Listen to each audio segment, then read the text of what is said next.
बिस्मिल्लाहिर्रहमानिर्रहीम। अस्सलाम वालेकुम। अस्सलाम वालेकुम एवरीवन। बाकी जो पार्टिसिपेंट्स हैं उन सब के लिए, आप सर, आपके लिए भी और बाकी इन लोगों के लिए भी जो भी हमारे पार्टिसिपेंट्स हैं, ये साइक्लाइट का जो एक आइडिया था, नदीम इकबाल साहब के साथ मिलके ये चीज शुरू करने का इरादा हुआ था लास्ट 1 साल पहले, कि जो भी हमारे रेजिडेंट्स हैं उनको बुनियादी तौर पे साइकेट्री की जो बुकिश नॉलेज जो भी है, साइकोपैथोलॉजी की, वो अपनी जगह पे, लेकिन आर्ट के मुख्तलिफ पहलुओं में, और बिलखुसूस जब ये फिलहाल तो राइटिंग के हवाले से, कि किस तरह से मुख्तलिफ साइकोपैथोलॉजीज और किस तरह से मुख्तलिफ ख्यालात का इजहार उनके राइटिंग में मुख्तलिफ किया गया है, उसकी निशानदही की जाए।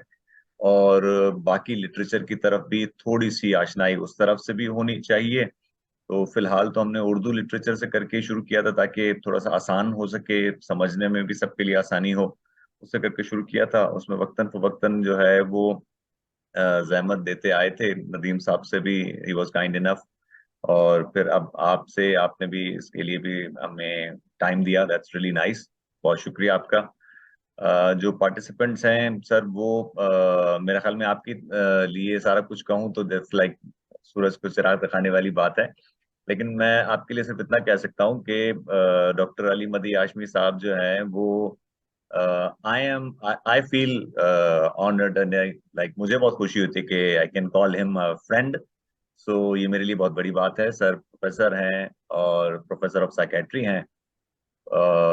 लिखते भी बहुत अच्छा हैं, बोलते भी माशाल्लाह बहुत अच्छा हैं।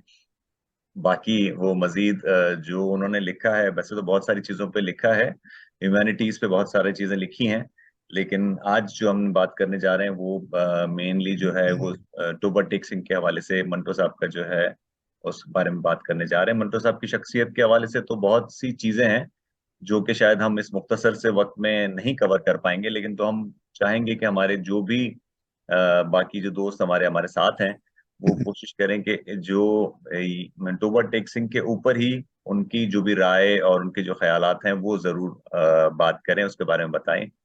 Over to you sir. जी, thank you so much Javed.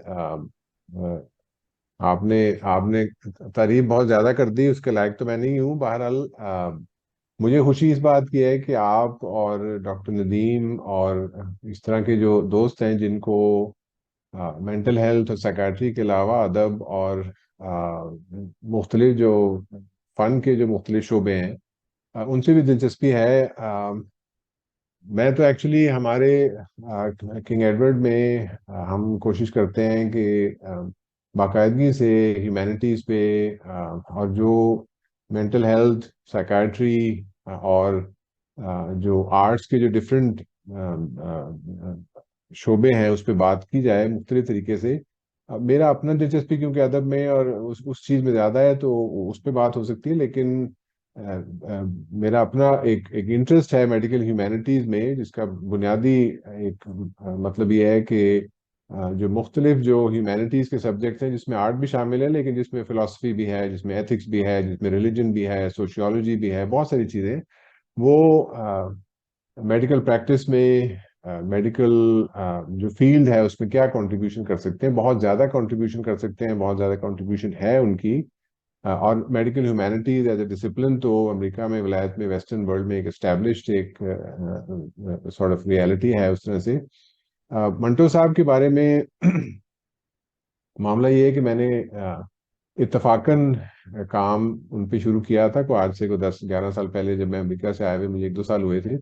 उस वक्त मैं अपना एकेडमिक करियर क्योंकि बिल्ड कर रहा था, कोई लिखने, रिसर्च पेपर्स वगैरह के बारे में शौक, शेर व शायरी के, वो जिस तरह एंटोन चेकॉव ने कहा था कि medicine is my wife and literature is my mistress, वही वाला मामला है कि हम सब डॉक्टर जो हैं वो, आज भी मैं एक वर्कशॉप में बात कर रहा था कि हम सब हमारी जो क्रिएटिव अर्जीज हैं वो कभी कभी जरा दबी सी रहती हैं। ज़ाहिर है, हम अपनी क्रिएटिव एनर्जी जो है उसको अपने काम में यूज तो करते हैं, लेकिन मेडिकल प्रैक्टिस के अलावा, ये मेडिकल जो हमारा जो जो जो शोबा है, उसके अलावा हमारे पास वक्त या तवानाई शायद उतनी ज़्यादा नहीं होती, क्योंकि हम इतने बिजी रहते हैं। सो उसका फिर मैंने एक हल उस वक्त ये निकाला कि मैंने अब मुझे मालूम नहीं कि कैसे मंटो का मुझे ख्याल आया। ज़ाहिर है मंटो को पढ़ा हुआ था बचपन में, सबने सुना हुआ है थोड़ा बहुत उस पे, जितना स्कूल में कॉलेज में जो उनसे एक शनासाई रही थी। तो फिर मैंने बहुत पहले, मेरे एक बहुत ही ज़हीन और बहुत ही काबिल तालिब थे जो अमेरिका में अब कंसल्टेंट हैं, साइकाट्रिस्ट हैं, अवैस आफ्ताब उनका नाम है, उनके साथ मिलके एक दो मैंने मज़ामीन लिखे। मसलन मुझे अब टाइटल याद नहीं आ रहा, लेकिन के आया कि क्रिएटिव जो एबिलिटी है उसमें और मेंटल इलनेस में कोई आया कि लिंक है या नहीं, using Manto as an example. क्योंकि ये बात तो यानी पार्ट ऑफ द रिकॉर्ड है कि मंटो को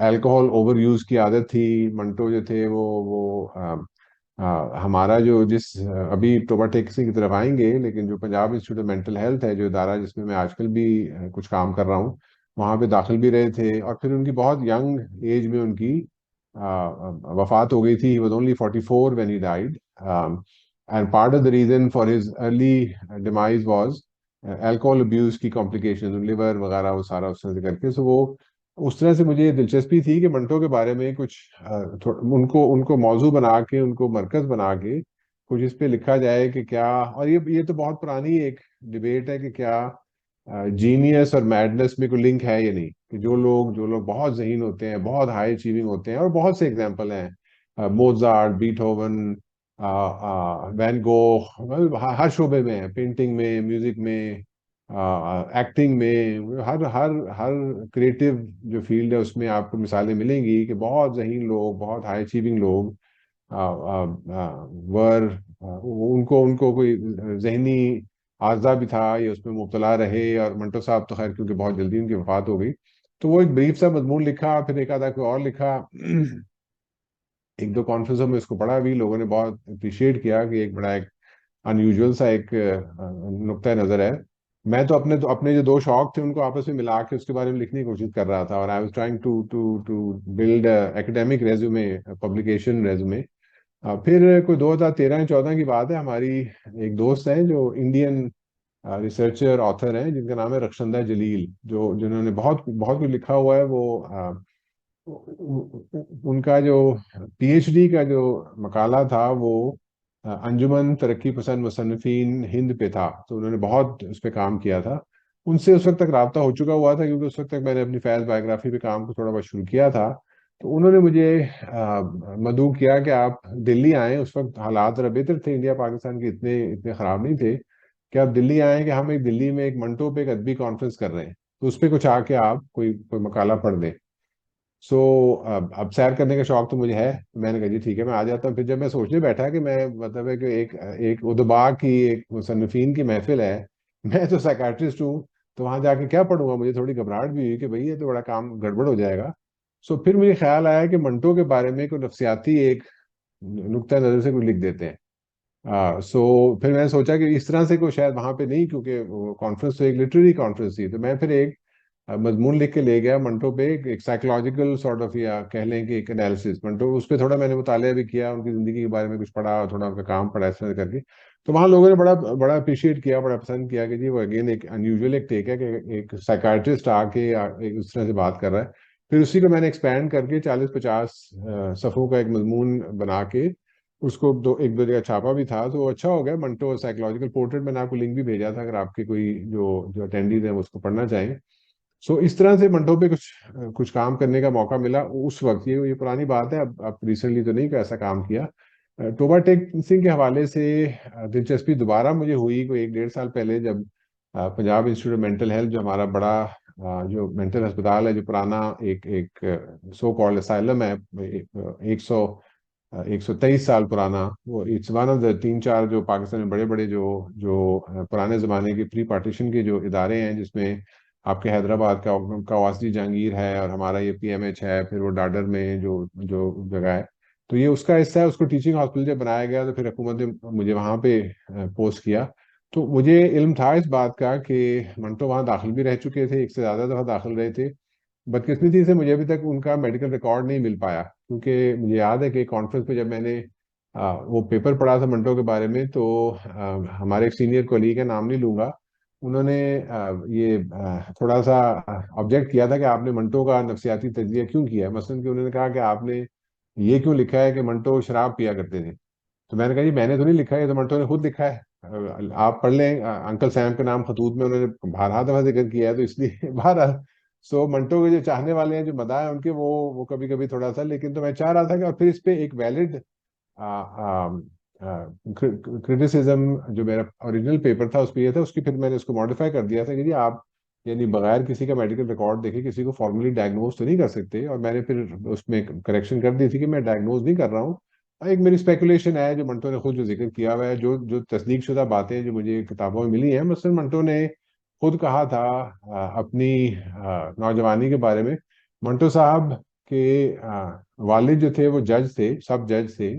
और मंटो की वालदा जो थी वो उनकी दूसरी बेगम थी। सो एक वो ऑलरेडी, एक वो थोड़ी सी घर में जाहिर है वो चल रही थी, क्योंकि वो छोटी बेगम के बेटे थे, इस तरह से करके। और मंटो ने फिर खुद, मैंने जो उस वक्त रिसर्च की थी, मंटो ने, और मैंने कोट भी किया है, जो अपना पेपर लिखा था मंटो को ही कोट किया है किसी किताब के रेफरेंस से, कि बेचैनी की कैफियत रहती थी और मुझे कभी सुकून नहीं मिला, इस तरह से करके। ये मंटो खुद कह रहे हैं अपने बारे में। सो इट साउंडेड लाइक कि वो थोड़ा सा शायद एंग्जाइटी की बात कर रहे हैं, इस तरह से करके। और ये बात मैंने अपने ओरिजिनल पेपर में भी की थी कि जिस चीज को हम साइकाट्रिस्ट या मेंटल हेल्थ के लोग एंग्जाइटी कहते हैं, उसको आप क्रिएटिव अर्ज भी कह सकते हैं। वो जो बेचैनी की कैफियत, रेस्टलेसनेस की कैफियत, वही यानी किसी चीज को बनाने में, किसी चीज को तख्लीक करने का एक वो उसका एक वेल स्प्रिंग, उसका एक सरचश्मा होता है वो। और अगर उसको आप डायरेक्ट कर सकें, अगर आप उसको लेके चल सकें, उस पर काम कर सकें, अगर वो काबू से बाहर हो जाता है तो फिर वो उस तरह से प्रॉब्लम हो सकती है। तो टोबा टेक सिंह में मुझे दिलचस्पी इसलिए हुई कहानी में कि टोबा टेक सिंह की जो सेटिंग है, जो शॉर्ट स्टोरी है, और अगर अगर आपके ऑडियंस ने नहीं पढ़ी हुई तो आप जरूर पढ़ें। अगर अगर इसके अलावा मैंने सोचा था कि शायद लिंक में शेयर कर सकूं, लेकिन मैं टेक्नो savvy इतना नहीं हूँ। हमारे ज़िया मोहिउद्दीन साहब मरहूम, जो अभी हाल ही में फौत हुए हैं, उनकी बहुत ही खूबसूरत रेसिटेशन भी है। तो क्योंकि शॉर्ट स्टोरी है तो 15 से 18 मिनट की, 16-17 मिनट की रेसिटेशन है, यूट्यूब पे मौजूद है। तो अगर कोई सुनना चाहे गाड़ी में बैठ के या वॉक करते हुए जो भी है, तो वो भी मौजूद है, पढ़ना चाहें तो पढ़ लें आप। सो मुख्तसर सी शॉर्ट स्टोरी है, 12-14 सफ़ों की है, लेकिन उसकी जो सेटिंग है शॉर्ट स्टोरी की, टोबा टेक सिंह जो है, उसकी setting Punjab Institute of Mental health है। अभी हाल ही में हमने एक अपने पीएमएच में हमने एक क्लास की थी, जिसमें हमारे पीजी वगैरह थे, मौजूद थे। तो उसमें भी उनको ही मैंने बताया कि आप लोगों को तो इसमें खास दिलचस्पी होनी चाहिए, क्योंकि आपके अपने अस्पताल में ये कहानी लिखी गई है। कहानी तो जाहिर है एक शॉर्ट स्टोरी है, so it's a fictional short story, जिसमें जिसमें लेकिन वो जो अस्पताल है, जो सेटिंग है, वो बिल्कुल यानी वो है ही Punjab Institute of Mental Health. क्योंकि मंटो साहब वहाँ क्योंकि दाखिल रह चुके थे, तो उन्होंने अस्पताल में दाखिल होकर मरीज के तौर पे अस्पताल का, दूसरे मरीजों का, और उस सारे सारे माहौल का करीबी मुशाहिदा मरीज के तौर पे किया था, जो कि शायद एक एक यूनिक पर्सपेक्टिव है जो हमें नहीं मिल सकता। जो साइकोलॉजिस्ट को या साइकाट्रिस्ट को या जो लोग वहाँ काम कर रहे हैं, वो उनका वो नुक्ता नज़र उस तरह से नहीं हो सकता है जिस तरह से उनका हो सकता है जो वहाँ दाखिल है। अगर किसी को दिलचस्पी है तो यूट्यूब पे इसकी इसकी शॉर्ट शॉर्ट फिल्म भी हैं। आपने शायद जावेद मुझे पॉइंट आउट किया था, बहरहाल मैंने खुद भी देखी हुई है। और शॉर्ट फिल्म अगर किसी ने उसकी एक विजुअल इंटरप्रिटेशन देखनी है तो आप वो भी देख सकते हैं। वो इंडिया में कोई शॉर्ट फिल्म बनी हुई यूट्यूब पे मौजूद है। मेरा अपना नुक्ता नज़र ये है कि जाहिर है कि पढ़ के और अपनी इमेजिनेशन इस्तेमाल करके ज़रा और तरह से इंसान उसको एंजॉय करता है। अगर आप उसको सुन लें तो उसमें भी इमेजिनेशन का एक पहलू है, लेकिन ऑलरेडी उसकी कुछ इंटरप्रिटेशन जो पढ़ रहा है वो कर रहा है। और अगर आप इसको देख रहे हैं, उसकी वीडियो देख रहे हैं, तो फिर उसकी एक इंटरप्रिटेशन ऑलरेडी डायरेक्टर ने, एक्टर ने कर दी हुई है। उसमें भी है मजा, लेकिन वो डिफरेंट लेवल्स ऑफ एंजॉयमेंट होते हैं। तो टोबा टेक्सटिंग में दिलचस्पी इसलिए है कि वो हमारा अपना अस्पताल है वहां पे, और एक एक तरह से आप कह लें कि एक सेमी ऑटोबायोग्राफिकल स्टोरी है। उसमें जो मुख्तलिफ किरदार हैं जो मंटो ने जो बयान किए हैं, जाहिर है उनका अपना मुशाहिदा है, उन्होंने खुद भी देखे हैं। वो जो एक एक सेंट्रल कैरेक्टर बिशन सिंह का है, उसके अलावा मुख्तलिफ जिनको, वो तो मंटो तो वही लफ्ज़ इस्तेमाल करते हैं जो हम अपनी रोज़मर्रा की ज़ुबान में इस्तेमाल करना पसंद नहीं करते, पागल का लफ्ज़ जो है। लेकिन जाहिर है कि ये वो कहानी लिखी जा रही है आज से 60-70 साल पहले। और जब मंटो उसको लिख रहे हैं और ये बात कर रहे हैं, तो जाहिर है कि एक बहुत ही हसास आर्टिस्ट, एक बहुत ही हसास लिखारी के तौर पे हरगिज ये महसूस नहीं होता कि वो उन उन लोगों का मजाक उड़ा रहे हैं या उनकी तहकीर कर रहे हैं, उनको उनको उनको उनको यानी इस तरह से। लेकिन कहानी बहुत खूबसूरत है। मंटो, जाहिर है कि मंटो साहब तो एक acknowledged master of the craft हैं। और यानी उसमें, और फिर उसमें उसमें जाहिर है एक उसमें थीम है, यानी एक मेंटल हॉस्पिटल के अंदर के माहौल का। और जाहिर है क्योंकि शॉर्ट स्टोरी है तो बहुत ज्यादा उसको उन्होंने कैरेक्टर्स को उस तरह से डेवलप तो नहीं किया, नॉवल तो नहीं है कि उस कैरेक्टर्स को बहुत लंबा डेवलप किया जाए। लेकिन छोटी छोटी स्नैपशॉट्स हैं। सबसे ज्यादा well develop character Bishan Singh का ही है, और वो उसकी एक अपनी कहानी है। मैं बहरहाल आपकी जो ऑडियंस का मजाक नहीं करूंगा, कहानी उनको सुना के वो खुद पढ़ लें, उसको एंजॉय भी करें। लेकिन बहुत ही खूबसूरत। और मंटो की जो जो लिखाई है, क्योंकि मंटो जाहिर है पैदा हुए थे टर्न ऑफ द सेंचुरी पे, एग्जैक्ट ईयर तो मुझे याद नहीं है, लेकिन मंटो कुछ 17 या 18 साल के थे जब या 11 या 12 साल के थे जब जलियांवाला बाग का सान्या हुआ था। वो ये बात है 1919 की। सो मंटो की जो जवानी थी, और फिर उसके बाद और वो फौत हो गए थे 52 या 53 में फौत हो गए थे, 44 ईयर्स ओल्ड। तो उन्होंने जो पार्टीशन का जो वाकयात हुए थे, और जाहिर है वो रह रहे थे उस इलाके में जहाँ पे बहुत खून खराबा हुआ था। अमृतसर में उनकी पैदाइश हुई थी, अर्ली स्कूलिंग भी उनकी अमृतसर में हुई थी। उसके बाद फिर वो कुछ अर्सा अलीगढ़ गए थे, कुछ अर्सा मुंबई में उन्होंने फिल्म इंडस्ट्री में काम किया था, फिर वहां से निकल के वो लाहौर आ गए थे, लाहौर में फिर उनकी वफात हुई थी। तो ये सारा इलाका जहाँ पे पार्टीशन के वाकयात और खून खराबा हुआ था, वो मंटो ने बहुत करीबी उसका मुशाहिदा किया है। और उनकी कहानियों में और उनके उनके काम में जो पार्टीशन में जो दोनों तरफ से जो मजालिम ढाए गए और दोनों तरफ जो जो खून खराबा हुआ, उसकी एक बहुत ही यानी खूबसूरत तो नहीं कहना चाहिए, लेकिन बहुत ही सच्ची और बहुत ही हकीकी एक तस्वीर है यानी उसमें। और मंटो साहब पे खासा है, जिस तरह ग्रेट आर्टिस्ट होते हैं, मंटो जो थे उन्होंने अपना अदबी करियर शुरू एक्चुअली किया था ट्रांसलेशन से। सो मंटो ने ये थोड़ा सा ऑफ टॉपिक हो जाएगा तो उस पर ज्यादा बात नहीं करते, लेकिन मंटो साहब वो जो थे वो क्योंकि नौजवानी में, क्योंकि स्कूल में बोर होते थे, बहुत ज़हीन थे लेकिन पढ़ने वढ़ने का शौक नहीं था, तो बुरी कंपनी में उठना बैठना शुरू हो गए थे, सिगरेट ये वो छोटा मोटा, तो वो ऑलमोस्ट वो गलत रास्ते पे निकल पड़े थे।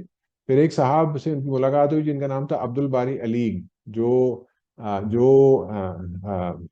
अंजुमन तरक्की पसंद मुसन्निफीन के कारकुन भी थे और सोशलिस्ट थे, लेफ्टिस्ट थे। बारी साहब ने और मंटो ने एक बड़े मजे की, अगर आपके ऑडियंस को शौक है तो मंटो ने छोटे छोटे खाके अपनी जिंदगी में जो लोग अहम लोगों की गुजरे उनके छोटे छोटे खाके उन्होंने लिखे भी हुए हैं। तो बारी साहब के बारे में भी है, नूर जहां के बारे में है, अशोक कुमार के बारे में है। तो बारी साहब ने उनको, मंटो साहब को कहा कि भाई तुम ट्रांसलेशन शुरू करो। सो मंटो साहब ने उनकी उनकी यानी एनकरेजमेंट पे जो रूसी उदबा थे, रूसी अदीब थे, उनकी ट्रांसलेशन शुरू की। और वो एक्चुअली वो अभी भी इन प्रिंट हैं संगे मील लाहौर से। रूसी शाहकार या रूसी अफसाने के नाम से अभी भी वो इन प्रिंट हैं। सो उसमें मंटो की जो कहानियां हैं उसमें वो जो जो जो रशियन राइटर्स हैं उनकी एक झलक मुझे नजर आती है। जिस तरह चेकॉव है कि जिस तरह एक कैमरा चल रहा होता है कि वो यानी एक एक यानी बिल्कुल एक स्टिल लाइफ होती है कि जैसे आप कैमरे की आंख जो है वो मंजर को देख रही है, उसको बयान कर रही है, उसमें अपना वो कोई तासुर या अपना वो कोई ख्याल नहीं डालते, बस वो बयान करते हैं। सो इसी तरह मंटो ने बहुत ही यानी दिल सोज जो वाकयात थे पार्टीशन के, जो जो औरतों के साथ सलूक हुआ, जो कत्ल गारत हुआ, जो इस किस्म की, उनको इसी तरह से उन्होंने अपनी, और ये एक मुस्तकिल मौजू है मंटो की कहानियों में, मंटो के काम में, पार्टीशन और पार्टीशन के जो यानी मजालिम थे, और इंडिया पाकिस्तान की जो जो जो पार्टीशन हुई, इंडिया की पार्टीशन हुई, इंडिया पाकिस्तान बना।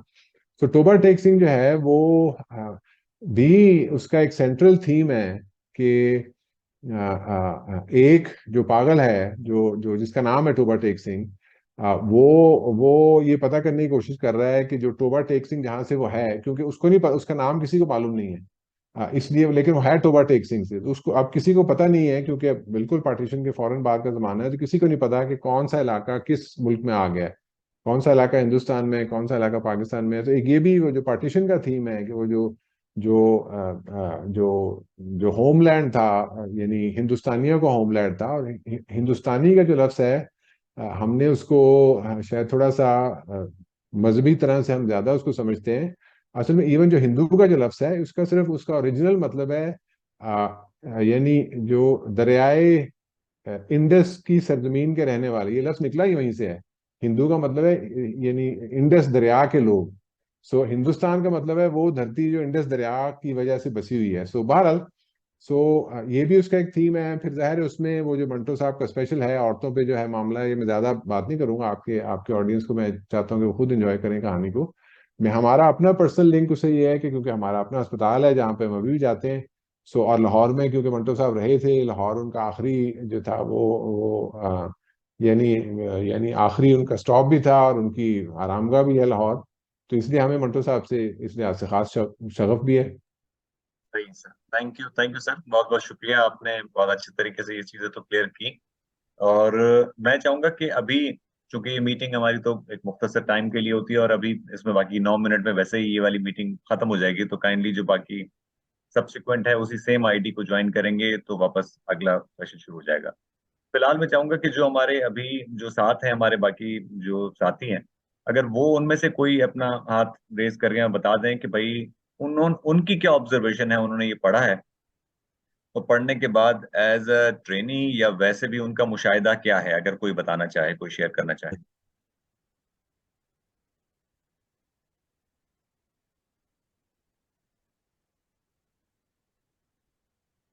एनीबडी, अपना अनम्यूट करके आप बता सकते हैं।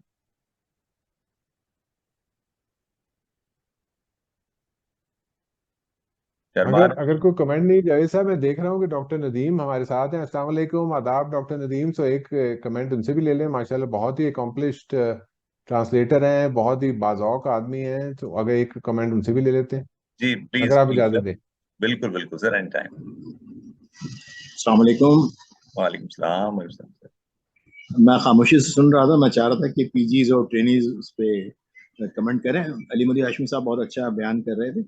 तो मेरी ख्वाहिश तो यही थी कि जो यंगस्टर्स हैं, नए पढ़ने वाले हैं या हम्म। जिन्होंने स्टोरी पढ़ी है, वो कमेंट्स हैं तो हमें ज़्यादा मज़ा आएगा। डॉक्टर मनीषा, आप अ, कुछ बोलेंगी?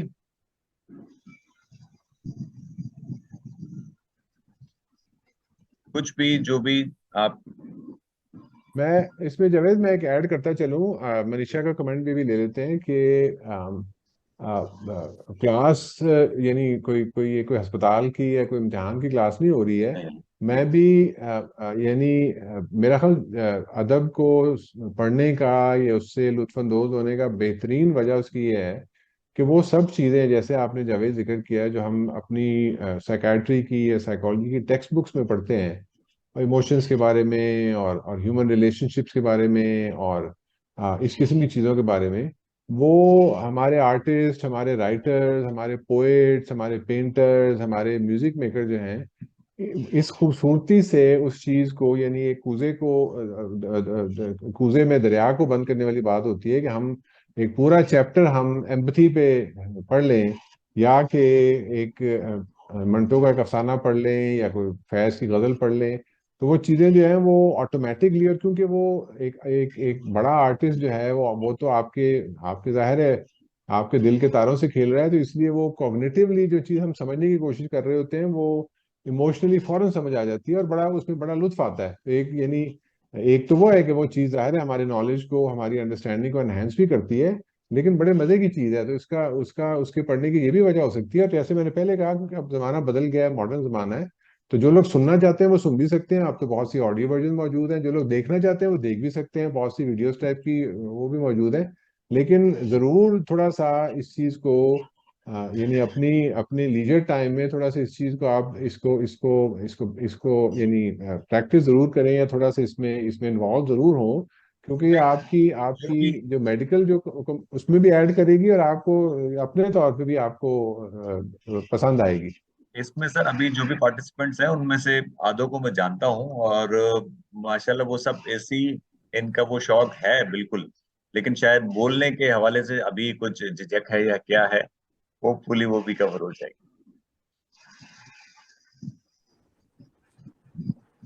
Assalamualaikum, sir. May I?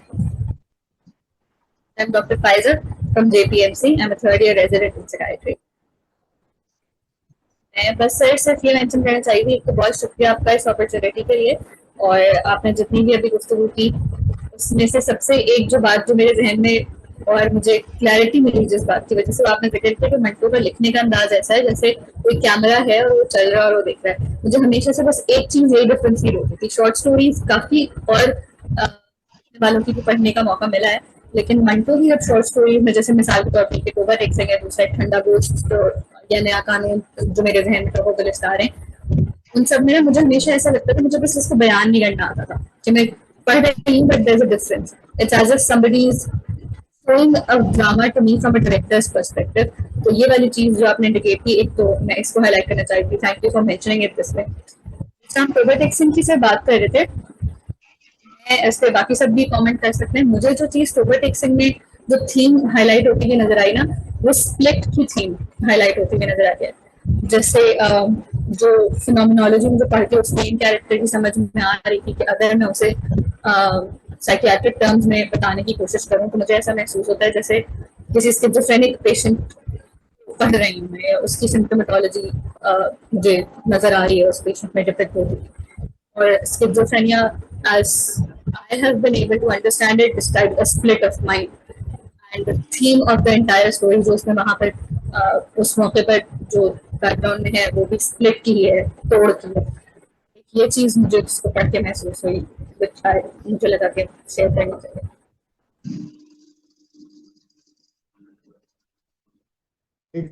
एक कमेंट आया, जावेद नाम तो नहीं आ रहा, लिखा है कि ऐसी drinking A self treatment for anxiety और डिप्रेशन। मंटो साहब पे मैंने एक मजमून लिखा था, उसको मैंने मजमून तो बहरहाल जो भी था उसको मैंने शुरू किया था गालिब के एक शेर से। अगर आप इजाजत दें तो मैं शेर भी आपको सुना देता हूँ। शेर कुछ इस तरह से है, बे मैं किसे है ताकते आशोबे आ गही, ये मिसरा मैंने कोट किया था। और अगला मिसरा है, खींचा है इज्ज़े हौसला ने खत अयाब का। सो इन्होंने जो फायदा थी, इन्होंने बहुत अच्छी बात की कि जी जब मैं वो कहानियां पढ़ती हूँ तो मुझे यही महसूस होता है जैसे मंटो साहब एक जिस तरह चेक ऑफ करते हैं कि एक सीन की एक एक मंजरनामे की डिस्क्रिप्शन पेश कर रहे हैं, उस पर कमेंट नहीं उस तरह से कर रहे हैं, सिर्फ दिखा रहे हैं आपको, बड़ी खूबसूरती से दिखा रहे हैं। और ये मंटो साहब का बड़ा खास है। अगर आप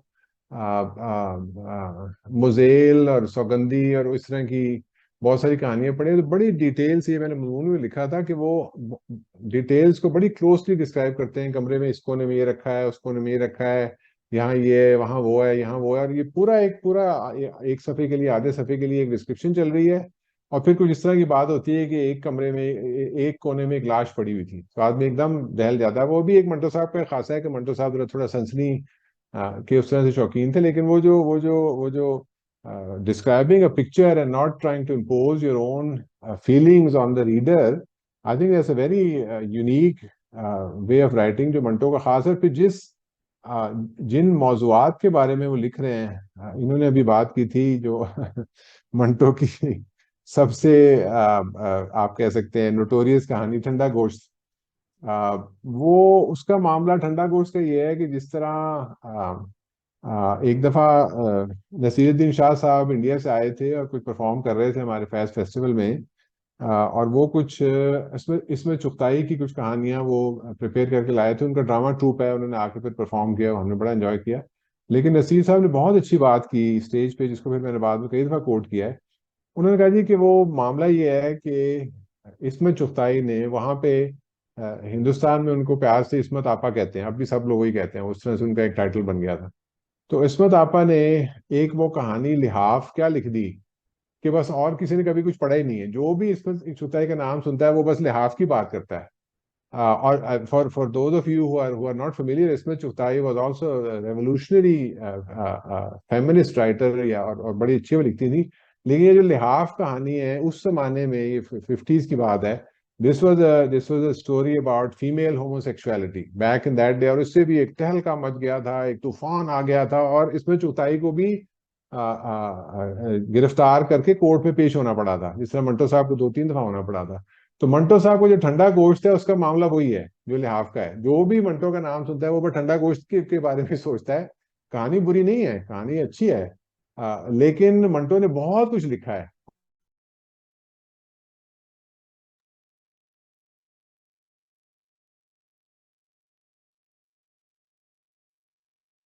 और इस सर ये जहमत की, ये हमें नए नए इंकशाफात हमें भी जूम के हो रहे हैं, और उसकी थोड़ी सी चीजें। बात बात हो रही थी मंटो साहब की, कहानी ठंडा गोश्त की, और किस तरह उसने एक तरह से मंटो साहब के काम पे एक मोहर सब्त कर दी है कि मंटो साहब ने वही कहानी लिखी हुई है, जिस तरह इसमें चुगताई ने सिर्फ एक ही वो कहानी लिखी थी। लेकिन मंटो साहब का बहुत सारा काम है जो बहुत अच्छा है, और जिसका मुताला जरूरी है, जिससे हम बहुत कुछ सीख सकते हैं। वो हमारी एक कोलीग थी, उन्होंने क्योंकि जिक्र किया था इस कहानी का, तो मैंने कहा इस बारे में हमारे जो सुनने वाले हैं उनको शायद इस बात का इल्म होगा कि मंटो साहब को 6 दफा फोहश निगारी यानी पोर्नोग्राफी के इल्जाम में अरेस्ट किया गया था। 6 दफा उन पे मुकदमा चला था, 6 दफा उनको बाइज्जत बरी कर दिया गया था। मैंने किसी अपने मजमून में लिखा भी था कि इसमें चुगताई पे लिहाफ लिखने के इल्जाम पे मुकदमा चला था, लेकिन इस्मत ने अपना सबक सीख लिया और उसके बाद दोबारा उस तरह की गुस्ताखी नहीं की। मंटो जो थे वो जहीन भी थे और सरफिरे भी थे, तो इसलिए उन्होंने कहा कि मैंने जो लिखना है वो लिखना है। तो फिर वो ठंडा गोश्त और बू और ऊपर नीचे और दरमियान और खोल दो, छह दफा उनको उनको अरेस्ट करके उन पर मुकदमा चला था। एक मेरा ख्याल ठंडा गोश्त ही था, मुझे देखना पड़ेगा। ठंडा गोश्त अदब लतीफ में छपी थी। अदब लतीफ के उस वक्त चीफ एडिटर फैज अहमद फैज थे, और फैज मंटो को डिफेंड करने कोर्ट भी गए थे। पूरा यानी कागजात अपने अपनी दलाइल अपने बना के, लेकिन उनकी टेस्टिफाई करने की नौबत नहीं आई, मंटो को बरी कर दिया गया। सो ये एक छोटा सा एक। और जब फैज साहब का जो पहली जो लेक्चरर की नौकरी थी वो एमएओ कॉलेज अमृतसर में थी, और कुछ अरसे के लिए मंटो उनके स्टूडेंट भी रहे थे। शायद आपके आपके जो सुनने वाले हैं उनको शायद इस चीज़ का इल्म ना हो। फैज ने कहीं लिखा भी था कि बहुत ज़हीन था, लेकिन पढ़ने वढ़ने का उसको शौक नहीं था, कभी कभी क्लास में आता था इस तरह से करके। सो उनका फैज का और मंटो का एक आपस में वो भी एक उस तरह से भी एक ताल्लुक रहा है। जाहिर है मुझे कुदरती तौर पे इस पे दिलचस्पी भी है। सो सर कुछ डॉक्टर मुनीबा, आप कुछ कहना चाह रहे थे? अस्सलाम वालेकुम। जी जी सर, अस्सलाम वालेकुम doctor Hashmi, good to see you again. वालेकुम अस्सलाम Muniba ji, here, thank you. Muniba here for resident at AKU। Sir Toba Tek Singh मैंने आई थिंक जो इंडियन एक डॉक्यूमेंट्री थी या मूवी थी वो मैंने देखी भी है, और मैंने पढ़ी है, जो मुझे थोड़ी सी सरसरी सी याद है।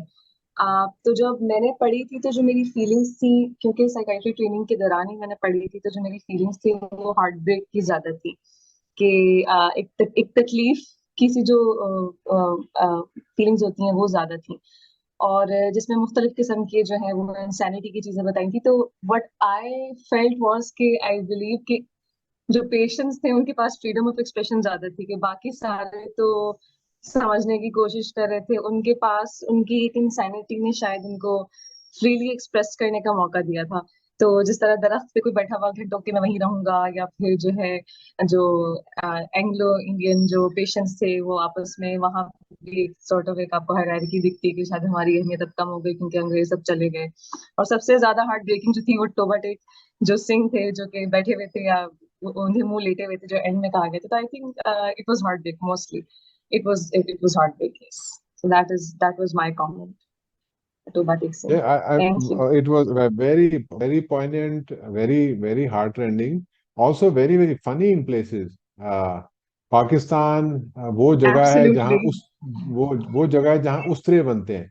किसी ने एक Yes, पागल दूसरे से yes. पूछता है कि पागल इस किस्म बिल्कुल। की, तो ये इट वाज अ वेरी यानी एक जो तकलीफ थी और मजा था उसका एक आपस में बड़ा एक खूबसूरत सा वो किया था इन्होंने। जावेद बड़ी एक अच्छी चीज की तरफ इशारा किया है। ये तोबा टेक सिंह तो एक मुख्तसर एक कहानी है, शॉर्ट स्टोरी है।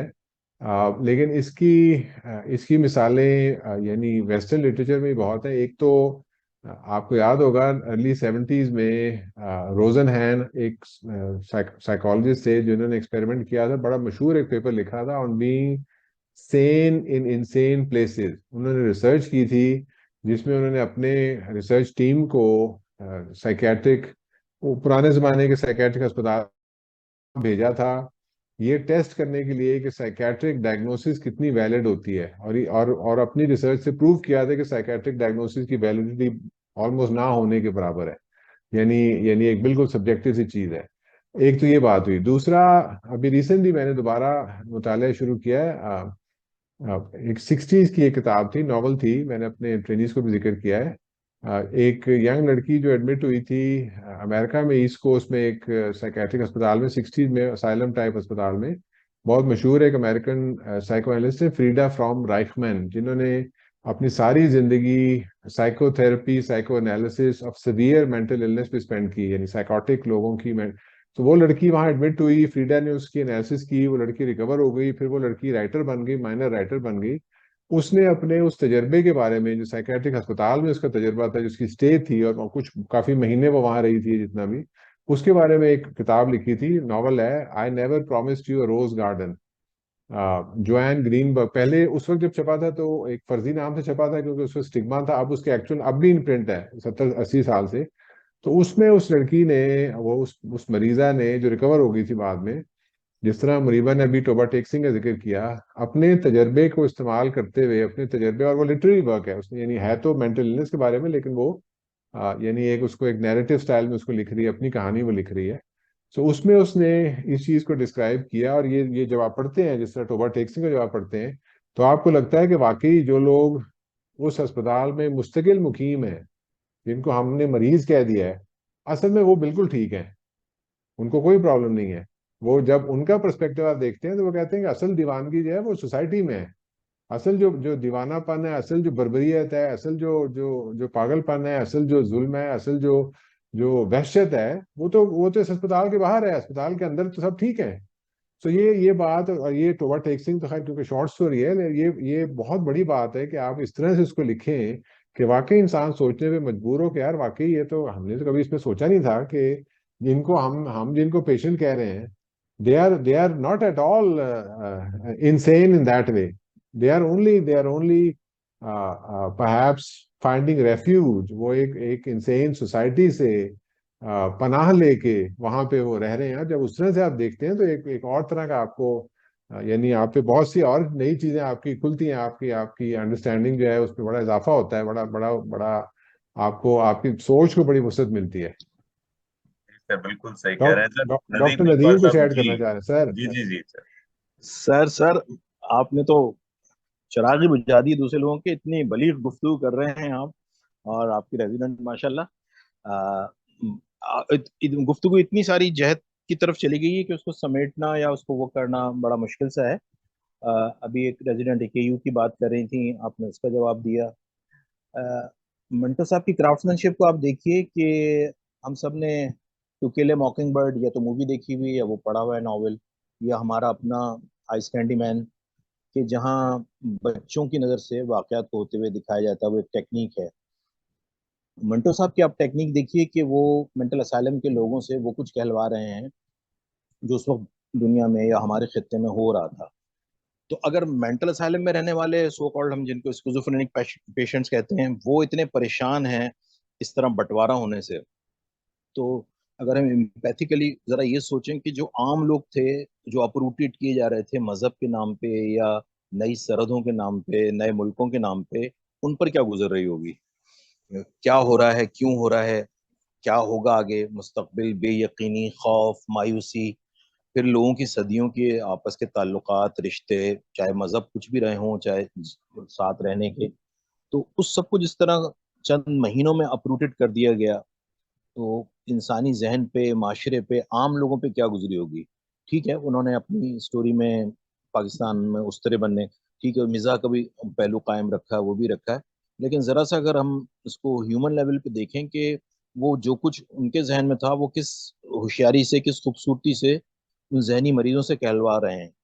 जिसको आमतौर पे अगर वो वैसे खुद कहते तो वो एक तकरीर रह जाती या कोई पैम्फलेट हो जाता आज़ादी के खिलाफ या इस तरह सरहद की लकीरें खींचने के खिलाफ। लेकिन उन्होंने इंतहाई हुनरमंदी से उन जहनी मरीजों वो बातें कहलवाई हैं जो आम आदमी के दिल में ख्यालात थे, सवालात थे। ये सब क्यों हो रहा है, क्या होगा, कैसे होने जा रहा है, ऐसे कैसे हो सकता है कि आधा गांव इस तरफ हो आधा गांव इस तरफ हो, तो रिश्तेदारियों का, दोस्तियों का, इंसानी सतह पर जो ताल्लुकात होते हैं उनका क्या होगा। तो और एक और मैं ऐड कर दूं, जो आप दूसरा अफसाना कह रहे थे वो बू था, ठंडा गोश्त के अलावा, जिसपे लिटिगेशन हुई थी, तो वो बहुत मशहूर है। ठंडा गोश्त तो फ्राइडियन उसके हवाले से, सेक्सुअल अवेकनिंग के हवाले से बहुत, अब उस पर अगर दोबारा काम किया है तो बहुत कुछ हम उससे सीख सकते हैं। उस वक्त तो वो अपने वक्त से आगे की चीजें थी, जैसे आपने इसमें चुगताई के अफसाने का जिक्र किया, तो जाहिर है वो उस माशरे में जहाँ बहुत कदगने थी, इस तरह ये सब चीजें नहीं कही जा सकती, तो वहां तो वो उसने धमाका कर दिया था। लेकिन अब 50-70 साल बाद हम समझते हैं कि अगर उन पर दोबारा बात हो, उनको दोबारा से एक्सप्लोर किया जाए, स्पेशली बू को या ठंडा गोश्त को फ्राइडियन साइकोलॉजी के हवाले से, तो हमें बहुत सारी नई चीजें उसमें से सीखने को और मिलेंगी। शुक्रिया। इसमें नदीम साहब की बात को ही आगे ले जाते हुए फायका जन्नत ने एक कमेंट किया है यहाँ पे, quest for sense of belonging और आइडेंटिटी क्राइसिस। नदीम साहब ने कुछ बात तो कर दी कि किस तरह जब बंटवारा हुआ है तो कुछ लोग इस तरफ आ गए, कुछ लोग उस तरफ आ गए। असल में कहानी टोबा टेक्सिंग शुरू ही वहीं से होती है कि खबर आती है कि हिंदू पागलों को वहां ले जाया जाएगा और मुसलमान पागलों को असल में वो कहानी का प्रेमिस ही है कि वो यानी पागलों का भी बंटवारा होने जी। जा रहा है। तो इसमें इसमें मामला ये है कि हर जो मेरी अदना राय में जो हर जो बड़ा आर्टिस्ट होता है, कोई भी अगर आर्टिस्ट हो, तो जाहिर है कि वो उसके बड़े होने का एक मयार, उसके बड़े होने की एक कदर ये होती है कि वो अपने अहद की जो जो जो थीम्स हैं, जो जो जो कुछ हो रहा है उसके जिस जमाने में वो गुजर रहा है, वो उसके काम, उसकी जात में भी जाहिर है उसकी झलक आती है, फिर उसके काम में उसकी झलक आती है। तो मंटो साहब क्योंकि उस दौर से गुजर रहे थे, तो वो उस दौर के बहुत ही एलोक्वेंट और बहुत ही सेंसिटिव राइटर के तौर पे उभरे, जिनमें वो सारी, जिनके काम में वो सब चीजें, जैसे कि आपने पॉइंट आउट किया है, पार्टीशन, वायलेंस, औरतों के खिलाफ वायलेंस, रिश्तों का आपस में टूट जाना, अपरूटिंग, माइग्रेशन, आइडेंटिटी, ये सब चीजें उनके काम में, यानी बहुत खूबसूरती से उन्होंने उनकी अपने काम में कासी की हुई है। और ये उनके आर्ट की ग्रेटनेस का, उनके उसकी अजमत का एक सबूत है, यानी इस तरह से। जी, और भी कोई कुछ कहना चाह रहे थे हमारे साथी? मैं कुछ कह सकता हूँ? जी, अस्सलाम डॉक्टर हाशमी, क्या हाल है? नईम आफ्ताब। तो मैं ये कहना चाह रहा था कि जो आप बात कर रहे थे ना कि वो अल्कोहल पीते थे और क्या था, और ये जो इतना बड़ा साइकेट्रिक वहाँ का हॉस्पिटल्स हैं, पुराने ज़माने में न्यूयॉर्क स्टेट में या ऑल ओवर यूएस में भी बड़े बड़े हॉस्पिटल्स थे, और लोगों को उसमें एडमिट कर देते थे कि जी ये औरत है, ये बहुत मुझसे लड़ती है, इसको एडमिट कर दो, ये रिपब्लिकन है, इसको एडमिट कर दो, ये एंजाइटी डिप्रेशन टाइप छोटी छोटी चीज़ों के लिए भी एडमिशन कर दिया जाता था वहाँ पे। कई कई सारी सारी जिंदगी उन लोगों की गुजर जाती थी। अब उन्होंने ये बना दिया है, क्योंकि लोगों ने सू किया हॉस्पिटल्स को कि भी आप जो सुइसाइडल, होमिसाइडल या साइकोटिक हो पेशेंट, सिर्फ उसी को एडमिट कर सकते हैं। कि जो हमारी जो जजमेंट्स हैं पुराने लोगों को देते हैं कि जी ये स्किज़ोफ्रेनिया, बाइपोलर, हमें नहीं पता कि मंटो साहब को क्या होगा। इंटेलिजेंट माशाल्लाह, वो तो एक बहुत बड़े इंसान थे। तो ये तो दीदर साइकेट्रिक मेडिकल प्रॉब्लम्स जो आम भी अब देखें हमारे आसपास लोगों को, लॉयर्स हैं, डॉक्टर्स, पॉलिटिशियंस, सीएसपी ऑफिसर, सबको ये एंजाइटी डिप्रेशन तो चलता रहता है। लेकिन अब हम उनको नहीं कहते कुछ। लेकिन अब ये अगर दूसरा ये चीज़ है कि जो हमारा जो डीएसएम है वो पुराने, अगर आप DSM-1 को देखें, जो डायग्नोसिस थे, लुनेसी और इस तरह के डायग्नोसिस थे, फिर 1I, 2I, 3, 4, 5R, आपको तकरीबन 400 के करीब डायग्नोसिस हैं, जिसमें अब कोई ये अपनी यहाँ पे यूज कर सकता है कि आप जजमेंट दें कि जी ये स्किज़ोफ्रेनिया है, ये बाइपोलर है, ये बॉर्डर लाइन है, कोई भी जो उसको साइकेट्रिक प्रॉब्लम, आप उसको जज करें। तो इसलिए से मैं यही कहूँगा कि हम उनको एक कोई हो सकता है एंजाइटी हो, डिप्रेशन हो, कोई कोई प्रॉब्लम हो, क्यों एडमिट किया, क्यों उन पे ये लेबल लगा कि जी वो साइकेट्रिक हॉस्पिटल में, हो सकता है कि शायद कुछ कुछ ना कुछ सहारा करने के लिए वो आ जाते हैं। तो मैं बस यही कहूँगा कि वो मेरे ख्याल में एक सेल्फ ट्रीटमेंट था उनका, शायद वो एंजाइटी वगैरह के लिए शायद वो पीते हो, और जो कि नॉर्मलाइज चीज़ें जो अब यहाँ पे बाहर के मुल्कों में, क्योंकि अमेरिका या बाकी यूरोप में जो शराब वगैरह पीना एक डीक्रिमिनलाइज हो गया, वो बहुत सी चीज़ें, marijuana अब डीक्रिमिनलाइज हो गई हुई है, जो कि नॉर्मल है। इन्होंने भी कोशिश की थी बंद करने की 1950s में, लेकिन उसको अब इन्होंने ख़त्म कर दिया है कि उन्हें देखा कि जो अगर आप अल्कोहल बंद करें तो हेरोइन, कोकेन और बाकी ड्रग्स ऊपर आ जाती हैं। तो ये कि हमारी, क्योंकि जजमेंटल हम बहुत हैं, तो हम इस तरह के उसको लोगों पे हम ये जजमेंट्स लगाते हैं। तो बस यही मेरा कुछ थोड़ा सा मैं सोच रहा था, मैंने कहा एक्सप्रेस करूं। बहुत शुक्रिया, बहुत ज़बरदस्त ये हो रहा है, मैं बड़ी stimulating, thank you so much.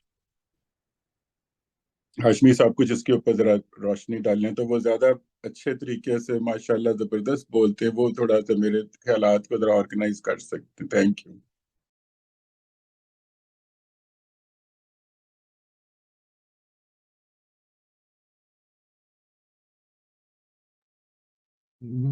कोई और कमेंट आप लेना चाहे आप ले लें, फिर मेरा ख्याल इसको वाइंड अप कर लेते हैं। मेरा एक सवाल है। मेरे ख्याल में डॉक्टर अली पहले आप पिछले वाले को बता दें, या पहले डॉक्टर मनीषा का, दोनों को मिला के फिर आप बताएंगे जैसे भी आप। Doctor doctor doctor Naeem New York में बैठे हुए हैं। डॉक्टर नईम से पुराना मेरा याराना है, तो डॉक्टर नईम ने बड़ी बड़ी अच्छी बातें कर दी है। वापस अब टोबा टीवी की तरफ आते हैं। जी जी doctor Manisha.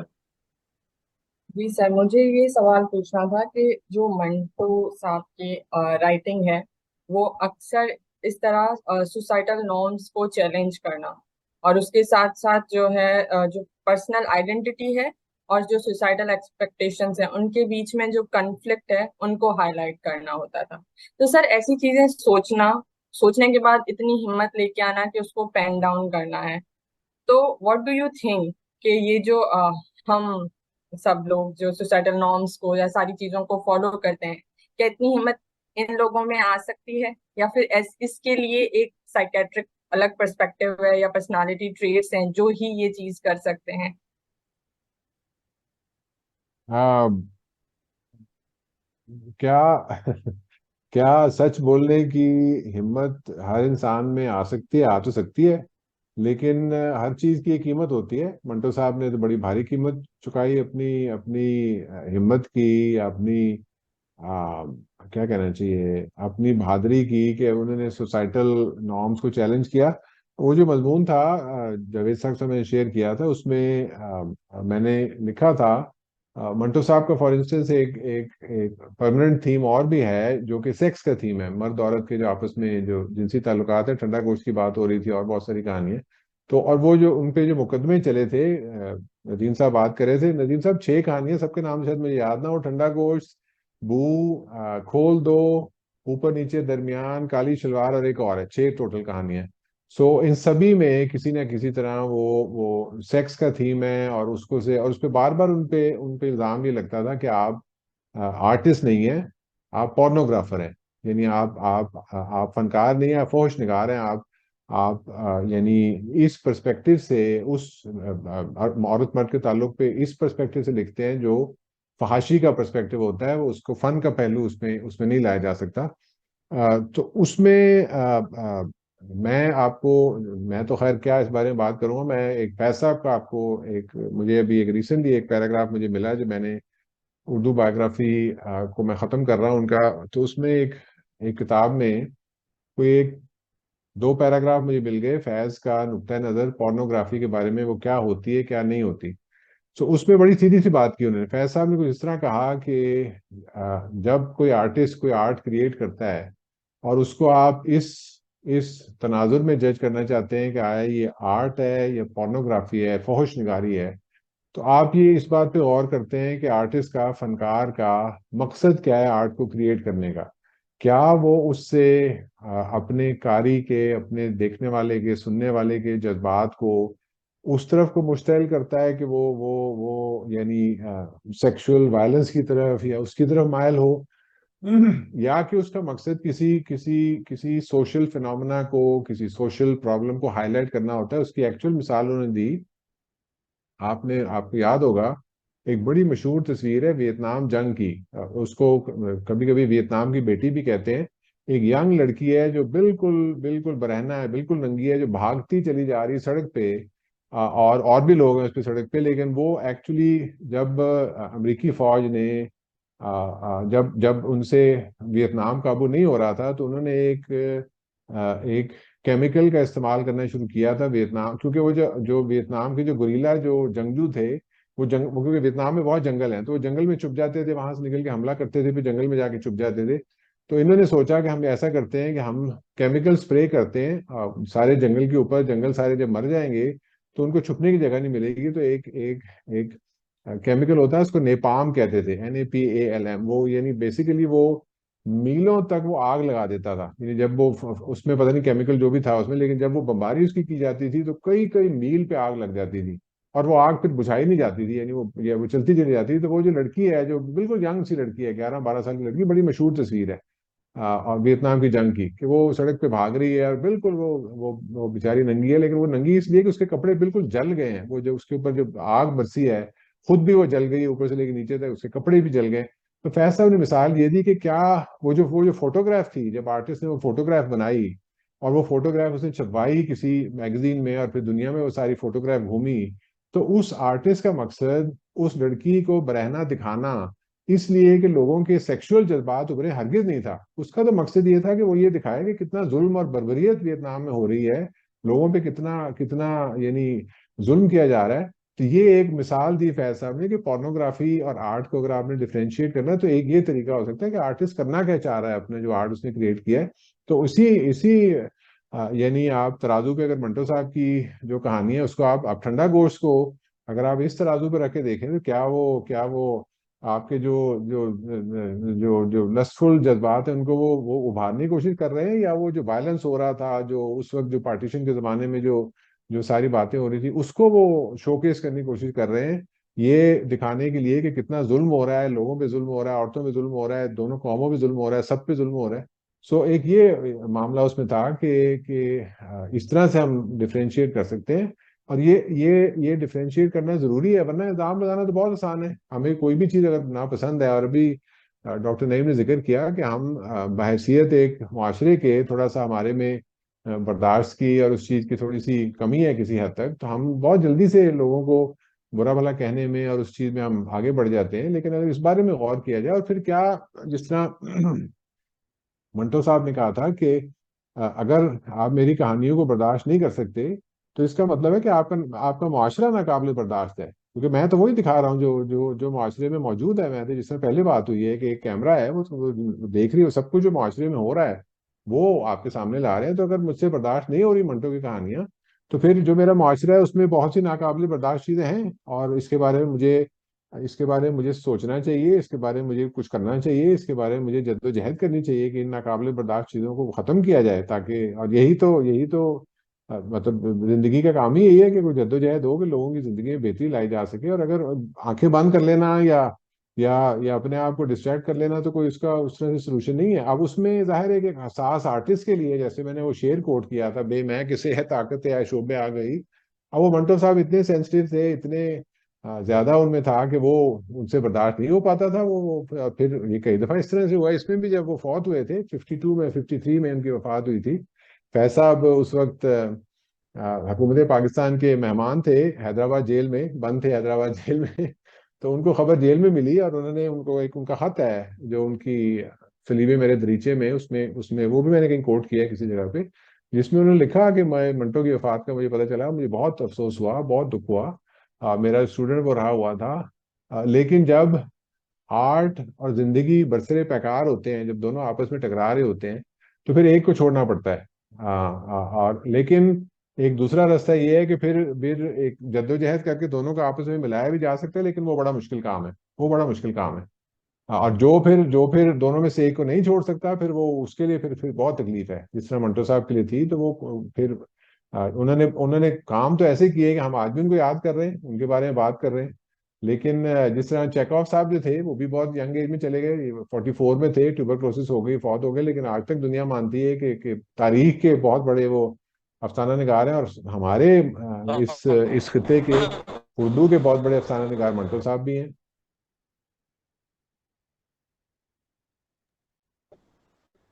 Sir thank you, बहुत बहुत शुक्रिया आपका। और आपने टाइम दिया और इतना मुख्तसर टाइम में इतनी सारी चीज़ों को बहुत अच्छे से सारी चीज़ों को समेट दिया। और बहुत से हमारे जो पार्टिसिपेंट्स हैं, मुझे बहुत खुशी हुई कि उन्होंने भी इस तरह से अपने अपने सवालात, अपने ख्यालात का इजहार किया। That's really nice. अच्छा, फायका साहिबा का कोई सवाल है, अगर आप देख लें अली साहब। अह,